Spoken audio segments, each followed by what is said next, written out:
Bonjour à toutes et à tous, chronique pour la radio CNO. Nous sommes la semaine du 1er avril 2025. Une semaine assez malaisante avec tous ces faits d'actualité et ces décisions aussi extra-rationnelles.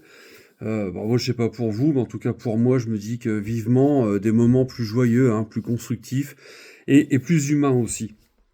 On a les conflits et les tensions internationales qui se multiplient au Yémen, au sud de l'Algérie, au Mali, le génocide du peuple palestinien toujours en cours qui fait croire, presque croire, que 75 ans d'apartheid étaient des vacances.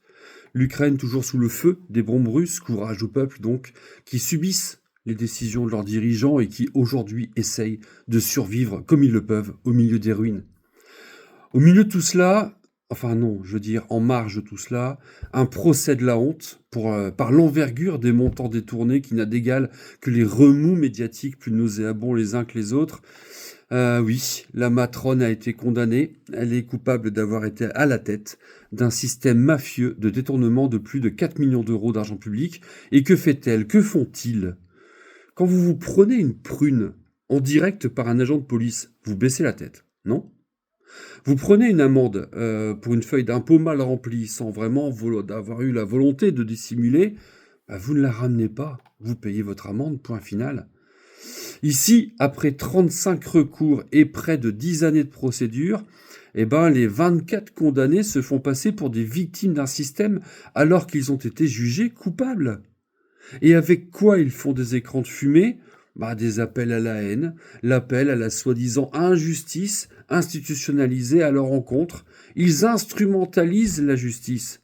Bon, nous, c'est vrai, on n'a pas de Capitole en France. Ils iront à la piscine alors. Allez, oui, en plein océan de contradictions, les adeptes de l'ordre témoignent que la justice ne doit exister que pour les autres. Il y aurait donc un complot contre leur accession au pouvoir. Et, pardon, mais quand on se tape une sucette et des cartes Pokémon et qu'on se fait gauler par le marchand, on rembourse le monsieur et on rentre chez soi sans fermer. Ici, 4 années de prison, dont 2 fermes sous bracelet Louboutin quand même. On va faire appel, les juges sont des tyrans. Pardon, mais c'était quoi sa profession à cette dame? Sa profession qu'elle n'a jamais exercée? Avocate, non? Dur à l'ex, c'est de l'ex, la loi est dure, mais c'est la loi pour tout le monde. Au fait, l'affaire avait été révélée par Mediapart et rendue recevable grâce à une loi européenne écologiste contre la corruption. La classe. Et comme le disait cette dame interviewée devant la porte du parti à Paris, alors, si elle pique 6 millions en Europe, combien elle va prendre si jamais elle était élue présidente? Bref, allez, assez parlé de ces adeptes compteurs de grainerie pour faire 1 kilo. Météo France a sorti la semaine dernière son rapport Vivre à plus 4 degrés, histoire qu'on s'habitue. Mais à plus 4 degrés, le PIB mondial aura chuté de 40%. Quand on voit comment le libertarien américain et tous ses brothers oligarques traitent les taux de taxes, là encore en cette fin de semaine, les taux de taxes qui ont mis des décennies à trouver leur équilibre, on peut aisément imaginer le chaos juste avec la perte de 30 à 60% de notre capacité à produire dans les champs et donc à nous nourrir.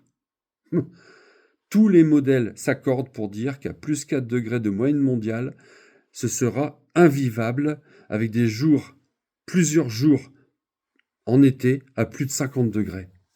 Et dites-moi un peu, qui a voté toutes les lois qui nous protègent du dérèglement climatique? Eh oui, les mêmes qui ont été condamnés cette semaine. Alors, inéligible à vie, comme elle le réclamait, je trouve que c'est un bon début. Allez, bonne semaine à vous et à la semaine prochaine. Portez-vous bien.